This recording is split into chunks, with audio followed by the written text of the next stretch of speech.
There's a particular quiet that comes with living alone. It arrives in the evening after work is done, after the small victories of the day, paying bills, running errands, finishing work emails, are complete. You sit on the couch, scrolling your phone while half watching a show you've seen before, and a subtle thought slips in. Everything is fine, yet somehow it doesn't feel fine. The bills are paid, you haven't overspent, you haven't made a mistake. Still, there's a tension, a weight that seems to exist purely because you are navigating life on your own. This is the invisible reality of the singles tax. Rent that doesn't scale down, utilities that remain constant no matter how little you use them, groceries packaged in bulk, forcing you to buy more than you can consume or pay extra for single-serving convenience. The numbers, when you finally write them down, are revealing. A one-bedroom apartment in a decent city costs $1,800, while a two-bedroom split between two people may run each person $1,200. A grocery run that costs $100 for one often equates to $70 per person for a couple sharing bulk purchases. Over the course of a year, that difference can easily reach $10,000. It's not merely a matter of dollars, though.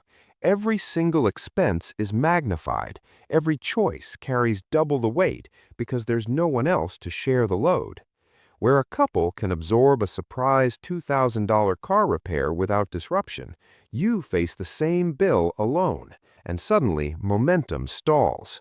Savings plans stretch thinner, emergency funds vanish more quickly, and the psychological toll begins to accumulate.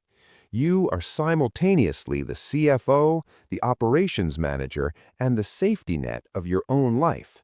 Mistakes, or even small indulgences, feel heavier, and the cost of independence becomes more than financial. It's constant, quiet, unacknowledged. Socially, the weight deepens. Friends casually share their dual income victories, often unaware of the structural advantage they carry. The dinner party discussions of mortgages, vacation planning, or even splitting a streaming subscription underscore the hidden privilege of shared households. You start to notice patterns. The world was built assuming two incomes, two sets of hands, and shared risk. You carry the same responsibilities, the same costs, but with none of the hidden efficiencies that ease the path. And yet, the math alone cannot capture the full experience. The singles tax is both literal and symbolic. It's the difference between sharing life and absorbing it alone. It's the subtle financial friction that comes with independence. It's the quiet realization night after night that stability and autonomy carry a premium you never signed up to pay, but that you pay anyway, because the system assumes a partner is on your side. Living solo doesn't just make day-to-day life more expensive, it magnifies over time, creating a compounding effect that few single adults fully grasp. Consider rent. Paying $600 more per month than a partner would means $7,200 a year vanishing into the ether. Over a decade, that's $72,000 spent on space you occupy alone. Add groceries, insurance markups, and other hidden costs, the single-serving premium baked into everyday living, and the number grows quickly. It isn't just money leaving your account, it's momentum you can't reclaim. Now, layer in long-term opportunities. A couple saving and investing together gains a structural advantage. Two incomes reduce monthly strain, allowing more to be set aside for retirement, emergency funds, or investment accounts. That early compounding, even from modest amounts, can translate into hundreds of thousands of dollars decades later. A single adult making the same income must spend more just to cover identical living standards, leaving less to invest. The math isn't cruel, it's neutral, but the system was designed assuming two people per household, and the reality for singles is a perpetual uphill climb. Beyond numbers, the emotional weight accumulates quietly, like sediment at the bottom of a river. Every decision, from paying for dinner to fixing a broken appliance, carries the full burden. Mistakes feel heavier. Miscalculations cost more. There's no buffer, no shared risk. Each financial choice is amplified because it rests entirely on one set of shoulders. This constant vigilance shapes behavior. Singles often become hyper-aware of spending patterns, overly cautious in choices, or prone to internalizing setbacks as personal failings. And yet, it isn't failure, it's the cost of autonomy in a system built for dual incomes. Socially and psychologically, the impact runs deeper. Watching friends benefit from shared financial structures, splitting rent, co-investing in property, or absorbing sudden costs creates a subtle but persistent reminder of structural inequity. It's not resentment as much as a quiet recalibration. The world wasn't made with your single life in mind. Celebrations, vacations, household conveniences, all optimized for couples, become moments of awareness. Even small things, like the size of a bag of rice or the cost of a shared subscription, reinforce that independent living carries both pride and strain. Understanding the compounding reality reframes the narrative.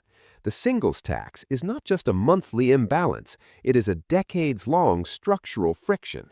It is the invisible weight behind disciplined spending, the unseen cost behind every intentional choice. Recognizing it allows you to approach finances and life strategically, without self-blame, and with a clear-eyed understanding of how autonomy demands both vigilance and creativity. Recognizing the singles tax is only the first step. The next is turning awareness into action, not through desperation, but through deliberate design. Independence comes with a cost, yes, but it also grants freedom, the freedom to structure your life intentionally, to create buffers, and to engineer resilience.